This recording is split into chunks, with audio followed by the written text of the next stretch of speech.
วันนี้ยังมีเรื่องราวที่น่าสนใจมาฝากกันด้วยใช่แล้วค่ะโดยเฉพาะใครที่อยากจะทราบนะคะภาพรวมของครึ่งหลังของปีนี้เนี่ยว่าทิศทางการลงทุนจะเป็นอย่างไรดีนะคะวันนี้มีมาฝากกันค่ะเป็นทาง Citigold กับพันธมิตรนะคะพูดถึงภาพรวมเศรษฐกิจแล้วก็ทิศทางการลงทุนในช่วงของครึ่งปีหลังไปติดตามพร้อมๆกันค่ะเชิญค่ะ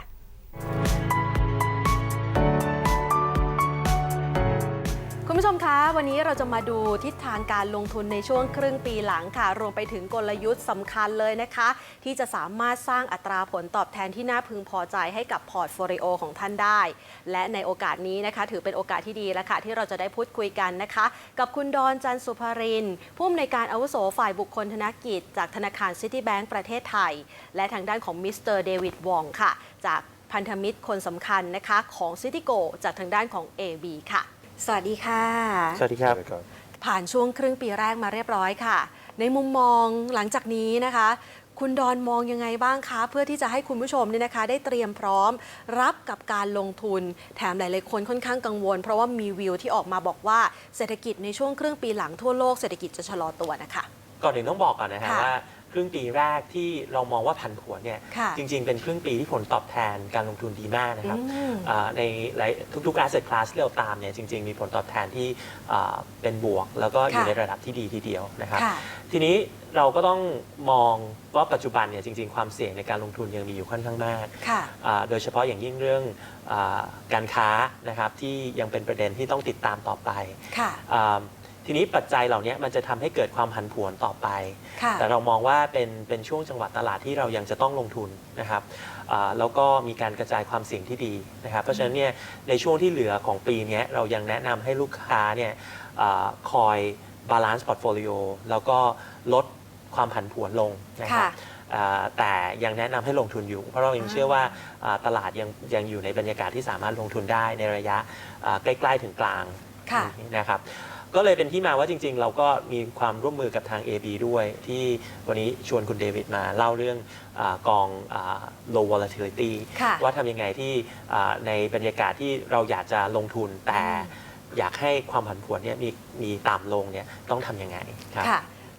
และแน่นอนนะคะคุณผู้ชมคะวันนี้เรามีพันธมิตรคนสำคัญของทางด้าน Citigold จาก AB นะคะไปสอบถามมิสเตอร์เดวิดวองกันดีกว่าค่ะว่ากลยุทธ์การลงทุนที่เหมาะสมในช่วงครึ่งปีหลังมองอย่างไรกันบ้างค่ะ What is your view on broad equity market despite the slower global market? Are we close to the end of the bull market?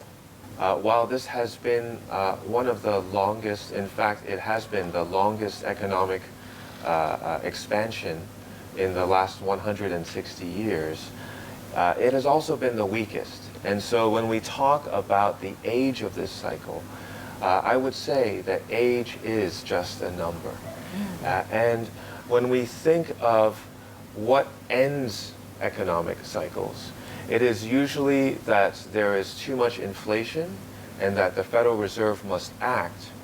to basically calm that inflation, and that is what leads to economic recession.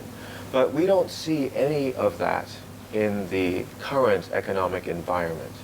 And maybe the silver lining of the recent slowing of global growth has been that the Federal Reserve has shown its true colors, which is that the Federal Reserve Chairman will act to preserve and support U.S. and global growth. With 250 basis points of potential cuts, there is actually quite a lot of firepower. And for that reason, I think the question has become less where are we in the economic cycle, and rather where are we in the central bank cycle. And the central bank cycle is very much in our favor, especially for risk assets like equities.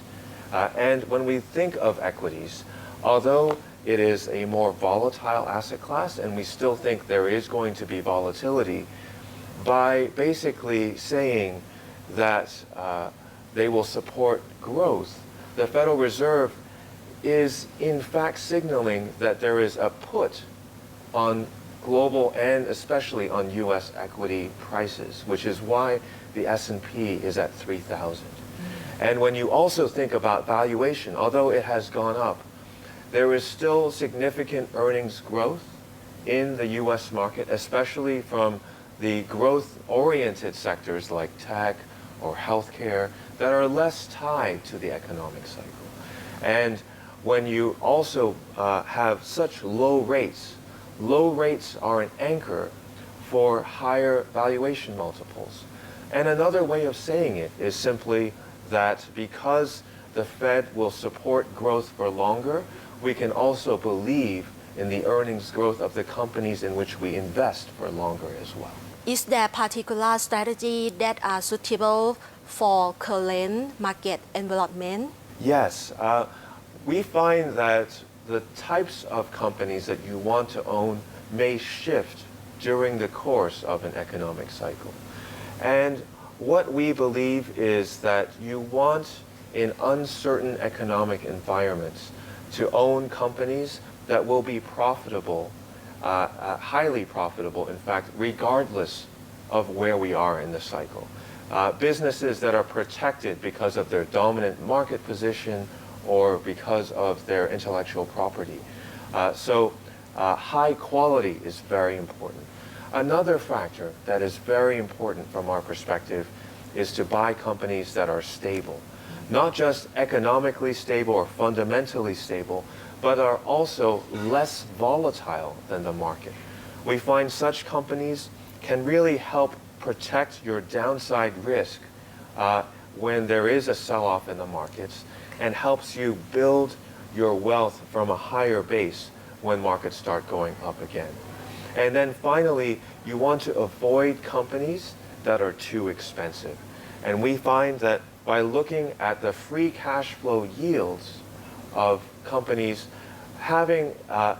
those three factors, quality, stability, and price, are really great ways of investing in a slower growth but still positive growth environment. และคุณดอนล่ะคะ มีมุมมองอย่างไรบ้างต่อทิศทางนี้นะคะ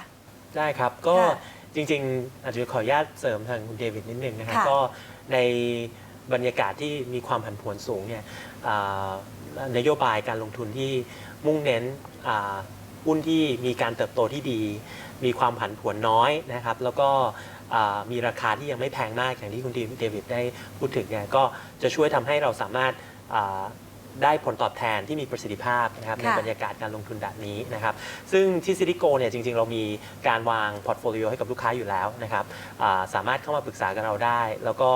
กองของ AB ก็จะเป็นกองหนึ่งที่เราแนะนำในช่วงนี้นะครับแล้วก็มีการกระจายพอร์ตโฟลิโอที่มีทั้ง Fixed Income เข้ามาเสริมด้วยทำให้อาจจะมีสัดส่วนของการลงทุนที่ได้รายได้ที่สม่ำเสมอเข้ามาเสริมด้วยครับไม่เพียงเท่านี้ค่ะคุณผู้ชมคะล่าสุดนะคะทางด้านของ Citigold เขาก็มีบริการพิเศษสำหรับใครที่เกี่ยวข้องกับอัตราแลกเปลี่ยนอยู่เป็นประจำนะคะ บริการพิเศษนั้นคืออะไรคะครับจริงๆเราเริ่มให้บริการ Global Wallet ได้ตั้งแต่ปลายปีที่แล้วนะครับก็คือเป็นบริการที่ลูกค้าสามารถนำบัตรเดบิตของ Citi เนี่ยไปสามารถใช้ต่างประเทศแล้วก็ดึงเงินตรงจากเงินสกุลเงินต่างประเทศบัญชีที่มีกับ Citi ได้นะครับอันนี้ก็จะทำให้ลูกค้าไม่จำเป็นจะต้องกังวลถึง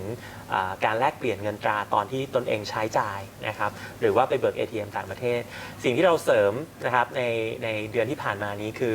จากโมบายแอปพลิเคชันเนี่ยลูกค้าสามารถเปิดบัญชีเงินฝากสกุลเงินต่างประเทศเพิ่มเติมได้ทันทีนะครับเพราะฉะนั้นเนี่ย8สกุลที่สามารถเปิดได้เนี่ยลูกค้าสามารถเปิดทั้ง8สกุลได้เลยแล้วภายในเวลาไม่เกิน3วินาทีนะครับบัญชีเรียบร้อยสามารถใช้ได้นะครับแล้วก็สามารถโอนเงินเข้าไปได้เพราะฉะนั้นก็จะสามารถทำให้ลูกค้าที่